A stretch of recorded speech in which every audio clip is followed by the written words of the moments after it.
Hi, I'm Chandler O'Quinn, and I didn't film an intro for this episode. Welcome to Chandler's Travels. In this episode, we're picking back up with the story of the Army of Occupation and the significant spots around Corpus Christi that play into that story in the lead up to the Mexican-American War. Hope you'll enjoy it.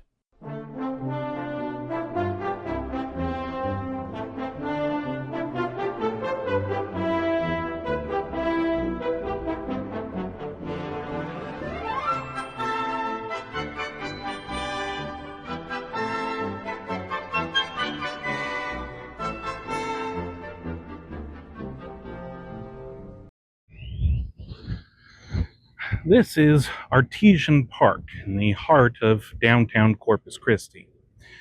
This artesian well was dug out for the Army of Occupation. Specifically, the 2nd Dragoons made their camp very close to here. The 2nd Dragoons did not come over water the way that the rest of the Army of Occupation did.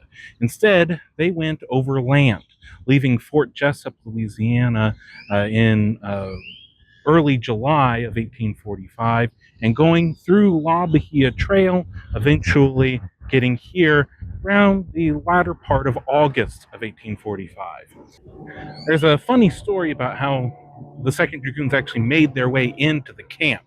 See, there was a squall that was hitting Corpus Christi around that late August time period, and the 2nd Dragoons were making camp at St. Patricio. They saw the lightning, heard this tremendous amount of thunder, and mistook it for a Mexican cannon attack. And so they rushed their horses into the camp, expecting that they would have to defend the army from whatever Mexican cavalry and artillery attack was happening here at the camp, only to discover that it was just a summer storm. The 2nd Dragoons included people like Henry Sibley, William Hardy, David Twiggs. Actually, this is Twiggs Street here, which I'm assuming is because of David Twiggs, who was in the 2nd Dragoons. Many of these people would go on to further acclaim during the Civil War. Henry Sibley leading the attack, the Confederate attack into New Mexico. All of them would have been right here in what is now the heart of downtown Corpus Christi. The legacy that the Army of Occupation had on Corpus Christi was certainly not forgotten by those who founded the town. Colonel Kinney, who founded this place in the late 1830s, owned this land where the well was dug, and in 1854 made this one of the first public parks, or a park given to the public that was owned by a private individual in the whole state of Texas. Later on, the Daughters of the American Revolution would donate this stone monument to Old Rough and Ready himself, Zachary Taylor. I'm here at Old Bayview Cemetery in downtown Corpus Christi. This is the oldest United States military cemetery, or cemetery where United States servicemen are buried in Texas. The graves in front of me are the first 8 United States service members to die in Texas. They were on the SS Dayton. They were being taken back to St. Joe's Island on September 12, 1845, when the boiler exploded just around present-day Ingleside. 7 of them died immediately, and 1 of them died just a few hours later. There were rescue ships that were sent and able to get many of the other survivors back to shore. About 2 days later, they were taken here. A plot of land was picked out where it could overview, at least at that time, the Nueces River and Corpus Christi Bay. And then these were laid to rest. What's remarkable looking at the names of these men is you can really see the tapestry of America being woven. There are of course, people of English descent, the Anglo-Americans, but there's also a Polish gentleman, a Polish immigrant who was in the United States Army at the time. There's a man here who's from Canada, Irish, English, Polish, Canadian, but all of them American. And they were laid to rest here just around 180 years ago. This cemetery, following the Army of Occupation leaving Corpus Christi, was then opened up for civilians to be laid to rest. And when you take a look at the cemetery, there's over a dozen Texas state historical markers for remarkable human beings who have been laid to rest here. There is a historical marker over there. I didn't even know about this person, but he was a Mexican man named Tito, who was taken captive by Comanche, learned how to translate Comanche into Spanish, was then able to get a note out to a United States agent seeking rescue. He was then rescued from the Comanche, lived in San Antonio for a while, and is now laid to rest here. What a remarkable story. These old cemeteries tell the stories of so many remarkable people. But all of it, at least for Old Bayview, starts with these 8.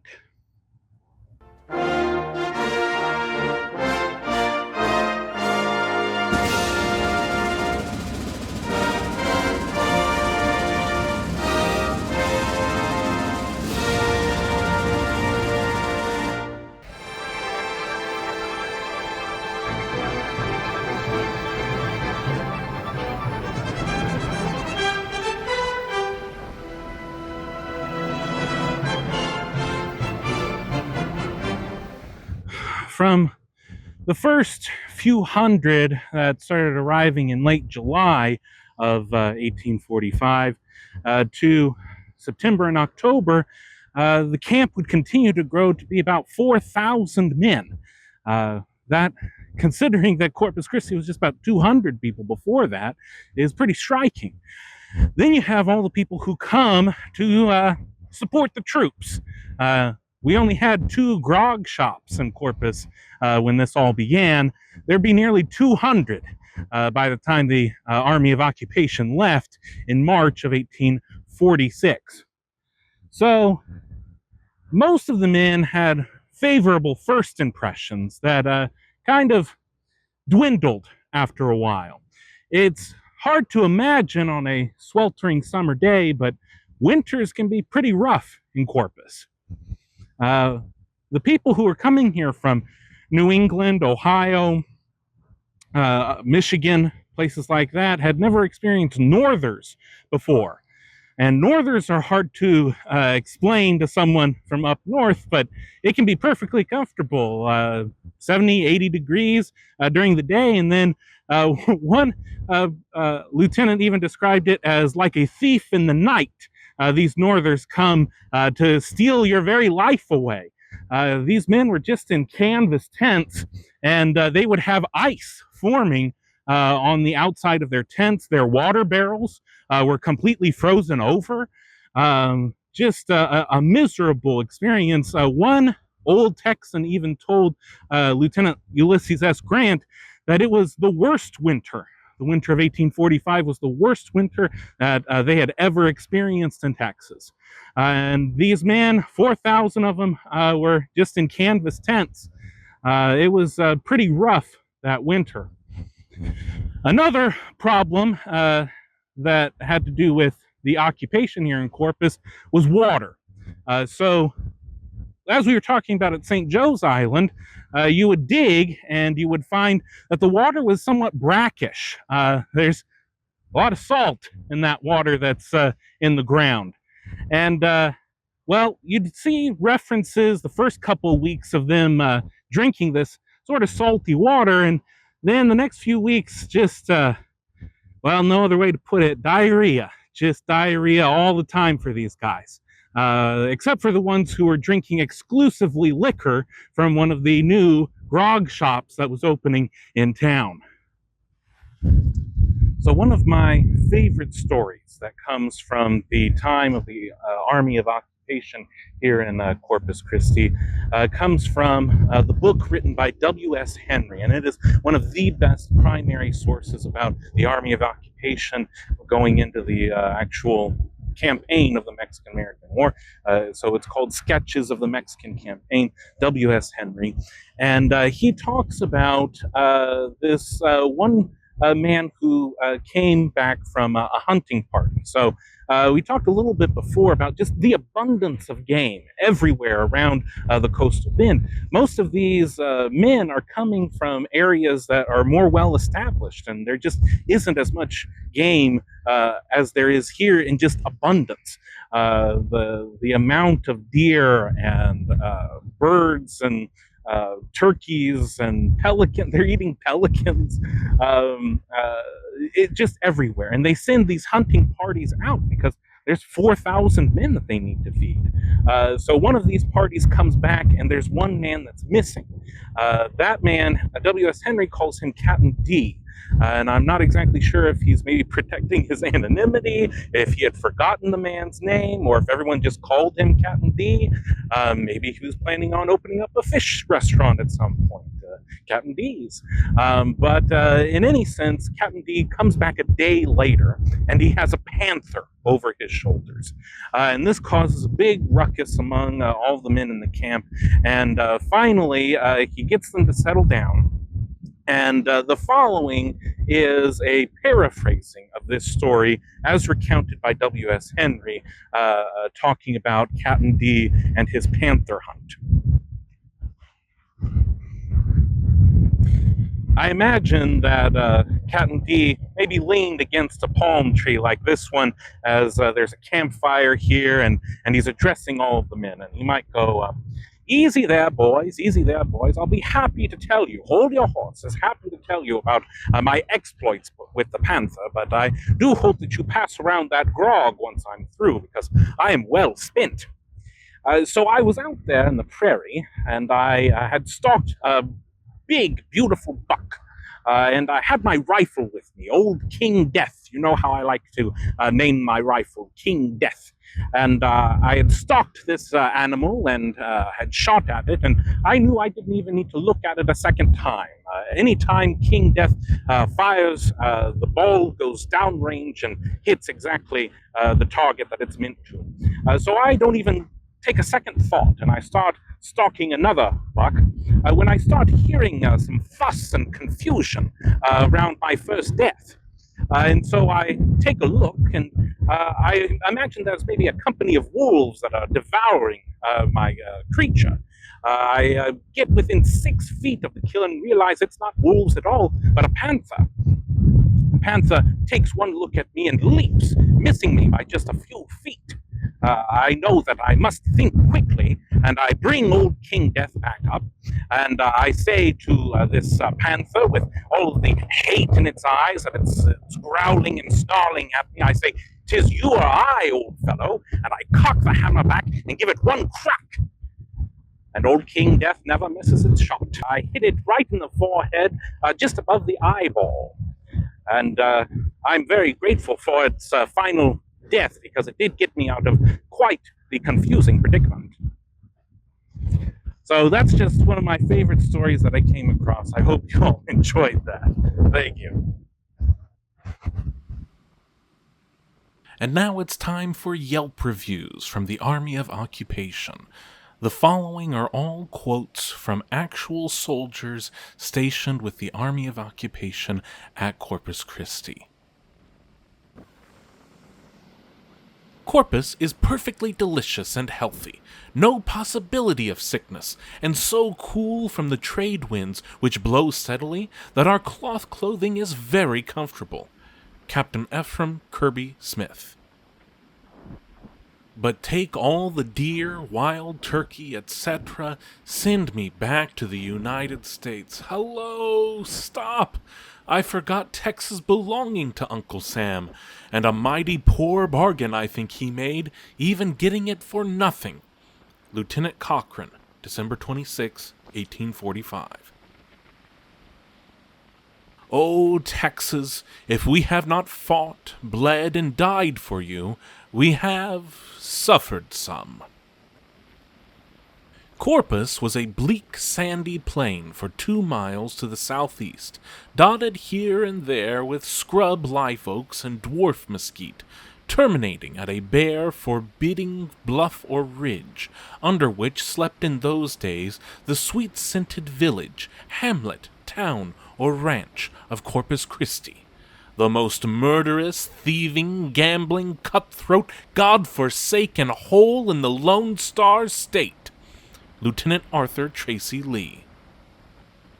The game is so abundant 2 men would have to wrestle with the massive redfish, hundreds of deer, teal, mallard ducks, and jacksnipe.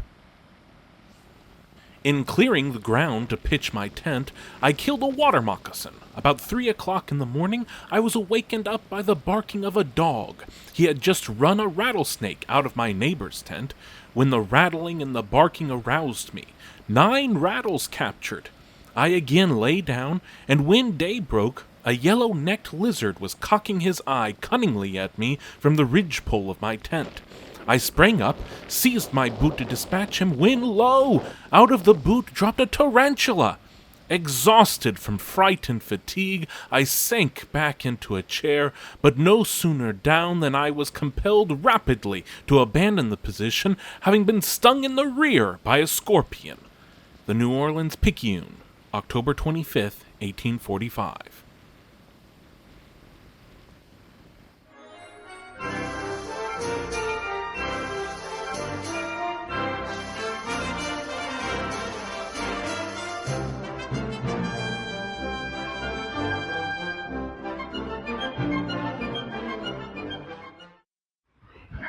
So I am currently, well, I'm facing a gazebo. I tried to go inside the gazebo, but then there was this great echo. It's a great echo, but it might be a bit distracting. Inside the gazebo is a wonderful tribute to the Karankawa and the Lipan Apache. I knew that the Karankawa kept dogs, but I did not know that Karankawa means dog lover. That is what they were. So it described them as a very fierce and proud people who defended this land for a long time, that they were the first inhabitants of this area.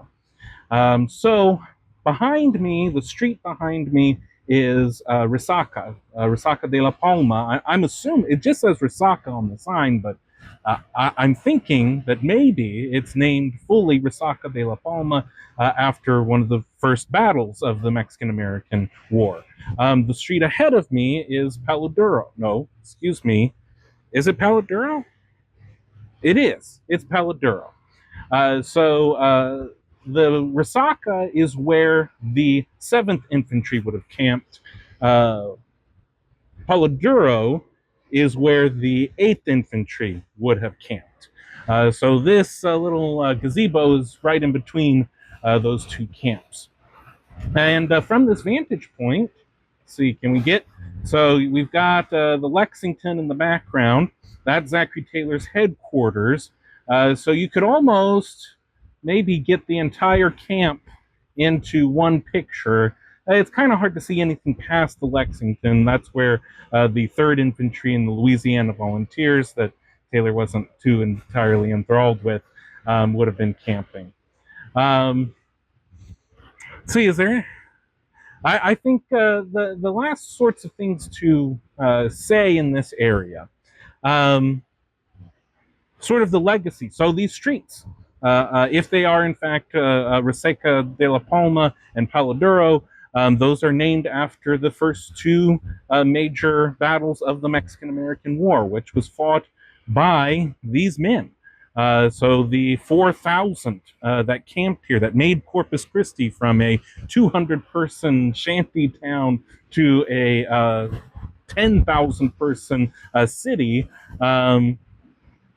would go on to great things in the Mexican. They started the Mexican-American War by going to the Rio Grande and then fighting the Mexican army that was there waiting for them. And Zachary Taylor wanted to take these 8 months to make an efficient fighting force, and that's what he did. These men would go on time and time again against forces that were much bigger, much stronger, much more experienced, and they would win time and time again. And a lot of that had to do with the training that they got here in Corpus Christi. So we have the legacy here in Corpus, streets that are named after them. Literally, the makeup of monuments is placed right on top of where these men camped for those 8 months. Then you have the legacy of these men in the Mexican-American War. Then, 15 years later, many of them would go on to great acclaim on both sides of the Civil War. Ulysses S. Grant was right here, walking the streets of Corpus Christi. Longstreet was here. So people who, again, were fighting next to each other, arm in arm, would later be against each other on the battlefield.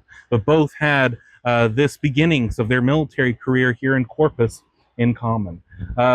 Two U.S. presidents, Zachary Taylor, Ulysses S. Grant, I keep seeing references to Franklin Pierce, but when I looked into it, it looks like Franklin Pierce went straight to Port Isabel later on. He didn't actually stay here in Corpus, but maybe he did. I just haven't seen the actual evidence for that. So possibly 3 U.S. presidents, but I can confirm 2. And then you see, the legacy in the Civil War, the presidency here in Corpus, just truly remarkable. That the whole continent sort of had turned its gaze towards Corpus Christi, Texas, for 8 months, from 1845 to 1846. The things that these men did would transform the continent of North America forever.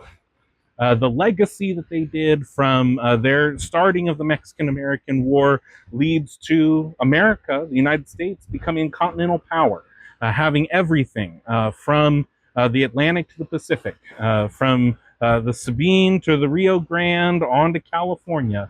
That all has to do with the 4,000 men here, and then the later forces that would join them in Veracruz, and the victory that they won in the Mexican-American War. And that's all here and I guess it's just surprising to me because Corpus is my playground. I never really thought of it as this major turning point in history, but that's what it was, as many of these places that we'll explore in Chandler's Travels. Thank you for watching. As with all of our videos, if you liked it, we'd hope that you would, of course, like it, share it, subscribe to the channel, tell a friend. Every little bit of support helps us grow this channel. Thank you so much for watching, and until next time, vaya con Dios.